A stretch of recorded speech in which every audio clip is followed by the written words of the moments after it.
नमस्कार दोस्तों, आप देख रहे हैं टीके ऑल स्टोरीज़। आज का जो टॉपिक है, एक धूर्त साहूकार और एक गरीब किसान की बेटी की कहानी। चलो शुरू करते हैं। बात बहुत समय पहले की है। एक किसान को अपनी बुरी आर्थिक स्थिति से हार मानकर गांव के ही एक साहूकार से कर्ज लेना पड़ा। लेकिन काफ़ी वक्त बीत जाने पर भी वह साहूकार का ऋण नहीं चुका पाया। गांव का वह साहूकार बूढ़ा और देखने में बदसूरत था। उसके अनुचित स्वभाव के कारण गांव में उसे कोई पसंद नहीं करता था। किसान के परिवार में उसके और उसकी एक बेटी के सिवा और कोई नहीं था। उसकी लड़की बहुत ही सुंदर और अच्छे स्वभाव की थी। किसान ने उसे बड़े ही लाड़ प्यार से पाला था। वह अपने पिता के साथ ही खेतों में काम करती थी। पर एक दिन उस बूढ़े साहूकार की नज़र उसकी खूबसूरत लड़की पर पड़ी और वह उस पर मोहित हो गया। वह मन ही मन उससे विवाह करने की सोचने लगा। लेकिन उसे पता था कि किसान अपनी लड़की का विवाह उससे कभी नहीं करेगा। और उसे यह भी मालूम था कि किसान इस समय ऐसी स्थिति में नहीं है कि उसका कर्ज चुकता कर सके। इन सारी बातों को मन में रख वह स्वयं ही एक दिन किसान के खेत की ओर जाने वाले रास्ते पर जा पहुंचा। रास्ता छोटे छोटे कंकड़, पत्थरों और रोड़ियों से भरा पड़ा था। वह किसान और उसकी बेटी दोनों वहीं पर थे। उसने किसान से कर्ज के विषय में बात करते हुए उसके सामने एक शर्त रखी। शर्त यही थी कि अगर उसने अपनी लड़की का विवाह उससे कर दिया तो वह उसके सारे ऋण माफ़ कर देंगे, वो भी ब्याज सहित। साहूकार की इस अजीबोगरीब शर्त से किसान और उसकी बेटी भयभीत हो गए। उस धूर्त साहूकार ने आगे सुझाव देते हुए दोनों से कहा कि चिंता करने की कोई बात नहीं है। इस शर्त का फैसला ना मैं करूँगा ना आप। इसे आप अपने भाग्य पर छोड़ दें। इतना कहते हुए उसने अपनी जेब से एक पैसे की खाली पोटली निकाली और उसे दिखाते हुए कहा कि मैं इसमें एक काले रंग का और एक सफ़ेद रंग का कंकड़ रखूँगा। उसके बाद तुम्हारी लड़की को बिना देखे इस पोटली से एक कंकड़ निकालना होगा।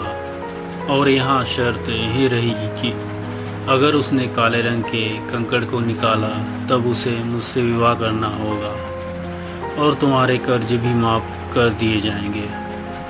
अगर तुम्हारी लड़की ने सफ़ेद रंग के कंकड़ को निकाला तो इसे मुझसे विवाह नहीं करना पड़ेगा और फिर भी कर्ज माफ़ कर दिए जाएंगे।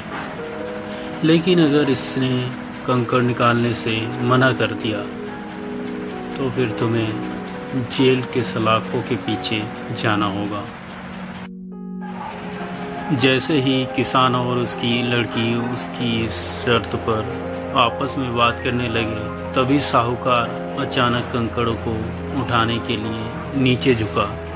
उसने जैसे ही 2 कंकड़ों को उठाया, उसी समय किसान की लड़की की नज़र उस पर पड़ गई। उसने देखा कि साहूकार ने 2 काले कंकड़ ही पोटली में रख दिए, जबकि नियम के अनुसार होना ही चाहिए था कि वह एक काले रंग का और दूसरे सफ़ेद रंग का कंकड़ खाली पोटली में रखता। खैर, उसके बाद साहूकार ने लड़की को पोटली से एक कंकड़ निकालने के लिए कहा। किसान की लड़की ने साहूकार के कहे अनुसार ही पोटली से एक कंकड़ निकाला और उसे बिना देखे हुए जानबूझकर कंकड़ पत्थरों से भरे रास्ते पर धीरे से उछाल दिया, जिससे जल्द ही वह काले रंग का कंकड़ भी अन्य कंकड़ों में मिल गया। उसके बाद उस लड़की ने झूठा खेद व्यक्त करते हुए कहा, ओह, मैं कितनी लापरवाह हूँ। साहूकार इस बात से लड़की पर थोड़ा क्रोधित हुआ, लेकिन फिर उस लड़की ने मामला संभालते हुए आगे कहा कि चिंता ना करें, अगर आप पोटली खोलकर देखेंगे कि उसमें कौन से रंग का कंकड़ बचा हुआ है तो यह साफ हो जाएगा कि मैंने कौन सा कंकड़ निकाला था, काला या सफ़ेद। हालांकि यह तो निश्चित था कि बचा हुआ कंकड़ काले रंग का ही होगा, क्योंकि जैसा कि आप जानते ही हैं साहूकार ने पोटली में दोनों ही कंकड़ काले ही रखे थे। तो इस प्रकार यह सिद्ध हो गया कि लड़की ने सफ़ेद कंकड़ निकाला है और साहूकार चाहकर भी अपनी बेईमानी और धूर्तता को प्रकट नहीं कर सकता था। इस तरह उस लड़की ने बड़ी ही चालाकी से अपनी विरुद्ध खड़ी परिस्थिति को अपने पक्ष में कर लिया। दोस्तों, इस कहानी से हम यह बताना चाहते हैं कि समस्या चाहे कितनी भी जटिल क्यों ना हो, हम उसके बारे में सोचने और उसे सुलझाने के तरीके को बदलकर उसका समाधान आसानी से निकाल सकते हैं। Thank you.